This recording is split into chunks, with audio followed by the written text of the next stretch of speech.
actually talking about parents, moms and dads, who are trying to figure out what it means to parent a child with autism spectrum disorder.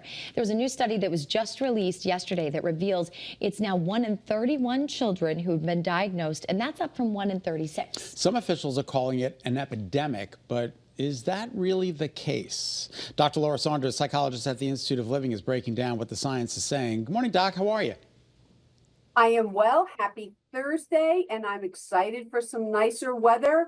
So we are going to talk about autism. This is kind of our third part in this series, and we are here to debunk some myths and provide some information.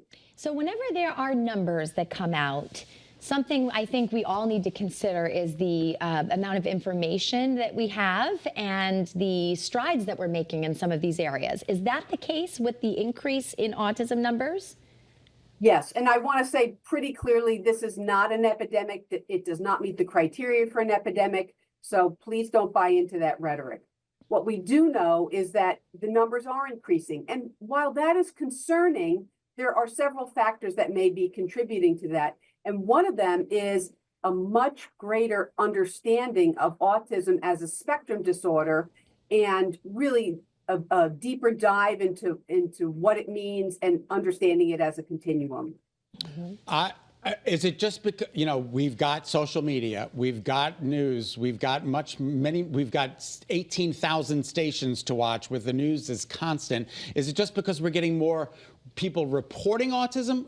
When I was a kid, I don't even know, we didn't really have autism. It wasn't well known. It wasn't well known then. Mm-hmm. Was it prevalent then and we just didn't know about it, or is it just becoming more prevalent? Yes, but remember, Scott, we went to high school around the same time. Yep. Maybe a state away. We all knew those kids that were odd, right? They were odd. They were socially awkward. They had some weird communication styles. They really didn't seem to have friends or be able to make friends, right? Now we know that those individuals would have been sort of on the higher end of the autism spectrum, right? A few years ago, we might have even called them Asperger's.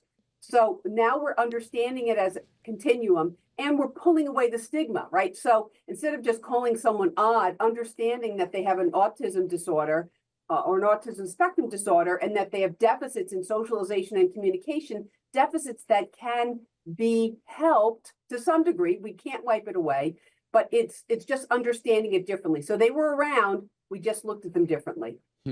And, you know, the recognition of and understanding of it is also so important to debunk stigmas out there, right? And this is not just a genetic thing. This is also an environmental factor, perhaps, too. Yes, but it's, you know, it's like 80 to 90% genetic, and that's what the CDC is saying, because I like to stay based in facts.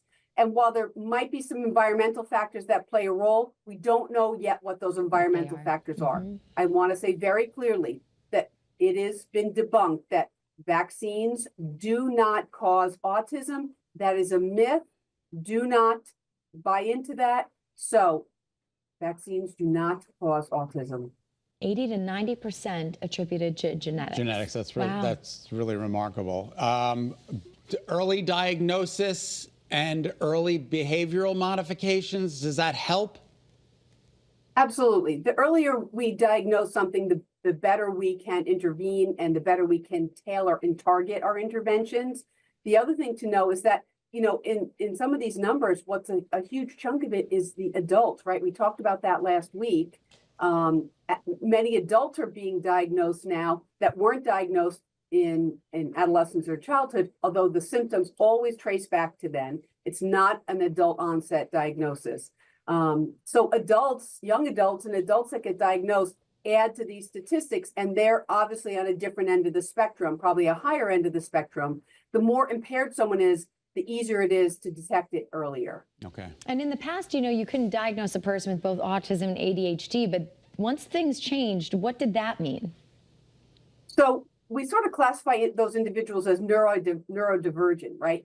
And their brains just work differently. That's really the bottom line of what neurodivergent means. So we don't want to get caught up. I don't like people to get caught up in diagnoses, but to understand autism spectrum as just that, a spectrum disorder.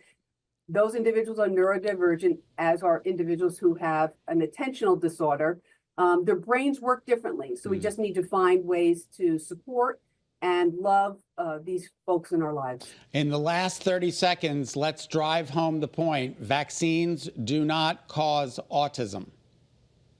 Autism is a neurodevelopmental condition and it's not caused by vaccines.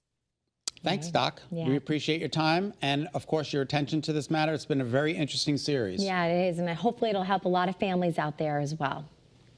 Have a great day. You too.